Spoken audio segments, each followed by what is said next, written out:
Hello, gorgeous Pisces, and welcome to January 2021. Here we are, and it's interesting to know and to figure out where to even begin as we start a new year and we start on the next chapter in this journey over this bridge toward this new landscape. And we're well on our way. We are in totally new territory, and this is a powerful year in so many ways, and this month is powerful because we're getting our sea legs. We're getting used to the altitude of all this energy in Aquarius. Suddenly we're in Aquarian energy, and it is so different than Capricorn energy. Jupiter and Saturn, we're going to have Mercury moving into Aquarius and starting a retrograde this month in Aquarius. We'll have the Sun moving into Aquarius. It is just lighting up your neighboring sign, right? The sign right before you, which is all this 12th house energy.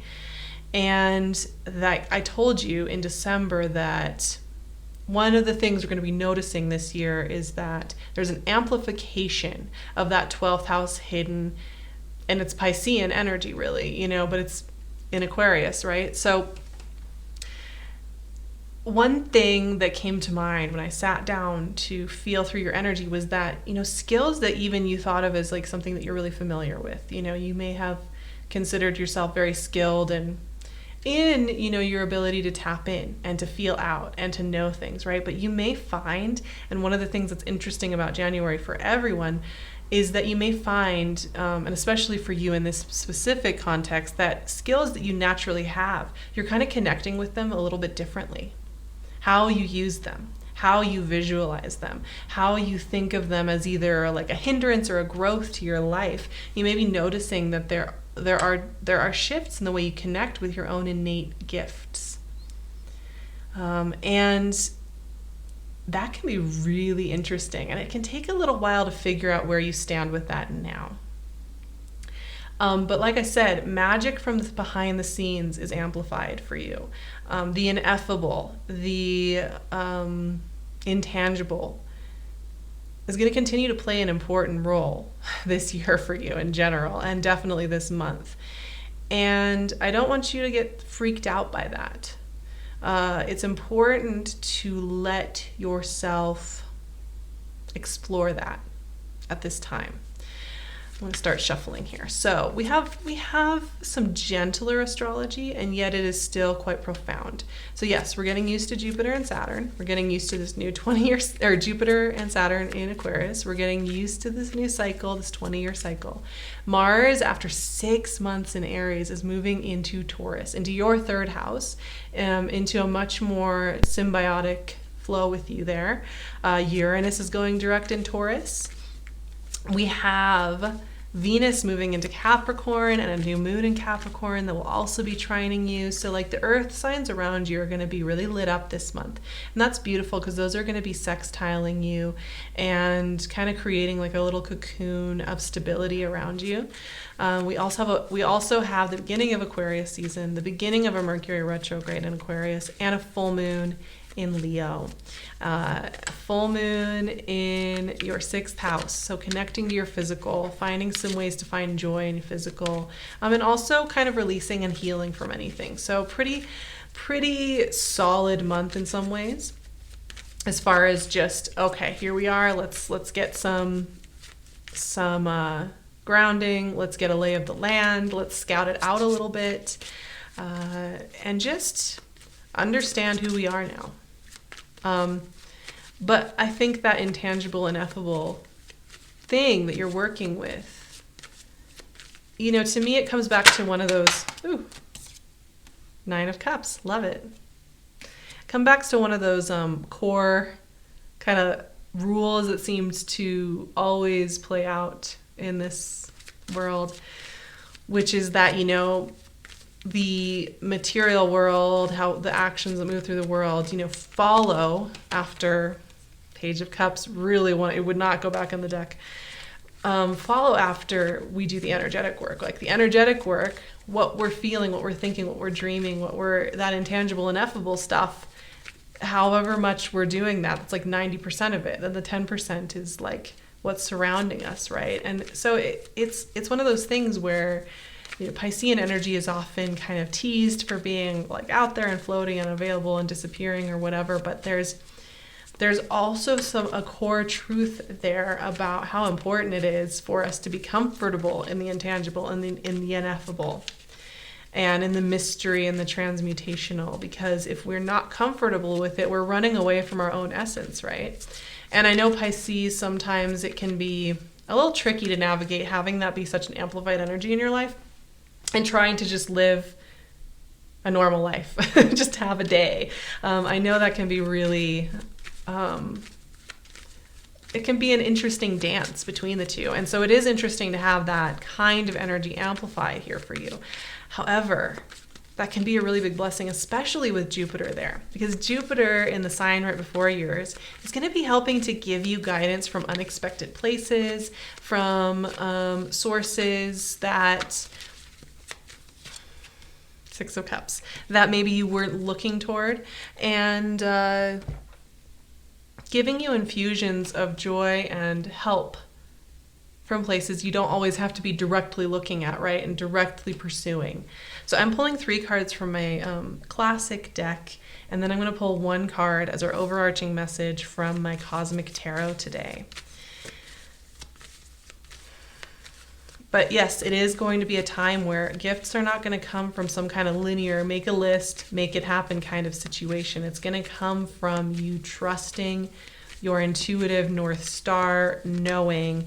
And I think, you know, the thing is, there is a practical way to practice that, right? Which is to like listen in every day and to, you know, notice how your physical body gives you messaging and how your, you know, your gut reactions give you messaging. It's important to kind of just keep listening into that and just note what's coming up. 7 of Wands. Ooh, very interesting.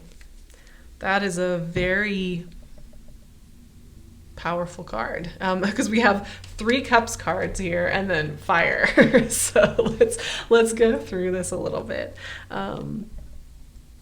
3 Cups cards. So what was I just saying about leaning into your innate natural ability, right? The place to start. Where do we start? If we can find places of well-being, you know, 9 of Cups is that feeling of just being surrounded by protection and safety, to the point where you're not having to be in survival mode or having to take reaction based on just feeling a little stressed and strained. I do think rest is important in January, if you can get it. And I know for those of you who are pushing hard and just having to go through a lot of heavy, hard stuff right now, I feel for you, absolutely. But, you know, anywhere you can get rest, however that is for you, you know, rest is very important this month in order to access and understand what we are. This is also, you know, a nod to the connections and the people and the environments that give this feeling of ease and well-being. You know, this is a figure of somebody who is in a state of ease and well-being.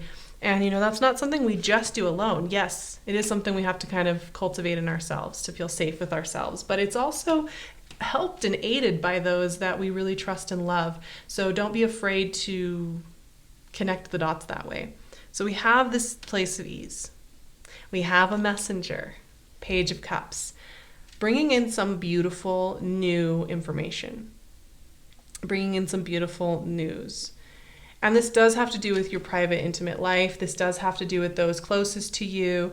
This is not about how you look on center stage in the world. This is not about your reputation or any of that. This is about intimacy. This is about the support we get from our intimate world, right? And I think January in general, there is an intimacy thing going on, which is really interesting actually, because so Aquarian energy, let's just like get this out here. You know, Aquarian energy is not Piscean energy. It's not 12th house energy at all. It is very, it's air energy. So it's idealistic, it's bold. It can sometimes detach from emotion in order to look at a problem and like get in there and figure out a really unique way to solve it. So it's really interesting because there is, though, this call for intimacy, at least for Pisces here. And, this is really sweet energy, right? This is the good stuff in life. For me, when I look at these cards, I think about what is it all worth, right? I think it's fun to have beautiful things around me and to eat really great food and do all of that. But it really has meaning when we're in this state, when we're connected, right? And when we are emotively feeling it all. So it's really powerful stuff. We also have Six of Cups. So complex and nuanced energy. Six of Cups to me is it can bring so much with it. It's not an easy energy to encapsulate in a short discussion. However, here's what I will say. One thing with working with the intangible and in the ineffable is that time kind of has a little bit more fluidity, right? And we're able to process things and understand things from all times in our life, past, present, future, whatever, right now. January is also quite reflective. Even though it is forward focused in so many ways, we have a lot of direct emotion and we are in a new energetic cycle, and there are things to be looking forward to, and there are things breaking open, right? It's also a time of understanding who we have become and who we are now. And it is important, if you feel the need, to look back over your shoulder a little bit and to look over some things and to feel through some things from your past or even just over the last few months. This is an important step because we have to find peace and love for our past and understanding for it however we can in order to be here in the present. So it is important. For me, this is a whole soul journey that you're going through.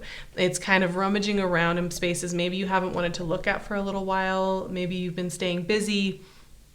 Maybe you've been focusing on other parts of yourself. Coming back home to your emotional core and not being afraid of it, not feeling like you have to demonize it is important right now, because it's the access gateway through which you're going to get to the really good stuff this year. So yeah, it's a really powerful and intense message. But these are beautiful cards, and overall what they are wanting is support for you emotionally, coming to some peace maybe around some situations, coming to some understanding, and then also coming to greater joy and ease with the relationships and the emotional experiences that are supporting you. So this is beautiful. Now, the Seven of Wands overarching message, quite the surprise here in our reading today. Seven of Wands is a very competitive energy. And actually, Pisces, as much as yes, you're all connected and really in the flow, you also have a competitive side. I know, you aren't just little softies. You have spikes and you have opinions and you have sass. You do not just roll over a lamp on the side of the road. You are quite spicy people in your own unique way. I know that. I am well aware of that. So it's not shocking for me to see a competitive card in your reading. But I think in the context of January, it's interesting because we have all this emotional depth. But here's the thing, with January is it's really multifaceted. On the one hand, we got to nurture in. We got to find our grounding. We got to find our center point. We got to figure out who the heck we are after last year. And that just takes some time. It takes some rest. It takes some integration. But there's this other side of it that is so ready to go and so free spirited and so in there. And this is where Seven of Wands comes in. This is that part of yourself that says, hey, you know what? I am going to forge forward. I want to get in there and make this happen. And that is a beautiful thing, I think, because we have a ways to go for for getting used to this new energy, for solving some of the issues we have in the world right now. We have more to do. We haven't just finished it because 2020 is over, right? We all know that. We still have more over the next even just 3 or 4 or 5, 6 months, the first half of 2021, we have a lot to do. And for some of the things that, you may be feeling this really emboldened, powerful, expressive energy, it may feel like, you can't quite do them in January. However, it's great to lock into those things that you are keeping in your line of sight and that you are feeling fired up and jazzed about, and you are feeling like you're going to persevere because it matters. that is what's and that's the thing. I think if we're willing to go through the gateway of the water energy, which I'm preaching to the choir here, but if we're willing to go through this gateway, we'll go through the ease, the well-being, the welcoming in of emotion, the welcoming in of healing and harmonizing from the past, and doing all of that subtle, energetic, behind the scenes work, we do access our fired up creative self that knows exactly what it is we're trying to pursue. The object, the goal, the focus. And I think one thing that I'm seeing with that Seven of Wands is there's probably something, maybe one thing, maybe two things, you want to persevere and see come to fruition this year. And it's great if you can land on those and just crystallize with them, right? I have a New Year blessing to take with you with this very interesting reading. Here it is. May your innate sacred magic pour from you and turn into beautiful movement in your life. May you be supported and protected as you navigate the mystery. May you have health and connection to guide you on the journey. I really do wish all of those beautiful things for you, and I wish for all of us that we do find health and healing and connection, and that we take care of each other, right? That is such a big wish for me in 2021. You will be able to find me doing so many cozy chats over on my Patreon in January and on. So if you're looking for a little extra support in the new year, I'd love to see you over there. We're going to have such a great time. You can also find me on my Instagram and my website, so I'll leave all the links in the description box. And you can find PinkLune's gorgeous jewelry on her Etsy shop. I will leave her link below as well. I love you, Pisces. Have a beautiful January. Take such impeccable care of yourselves. And I will see you very soon for more discussions. Have a beautiful beginning to the new year.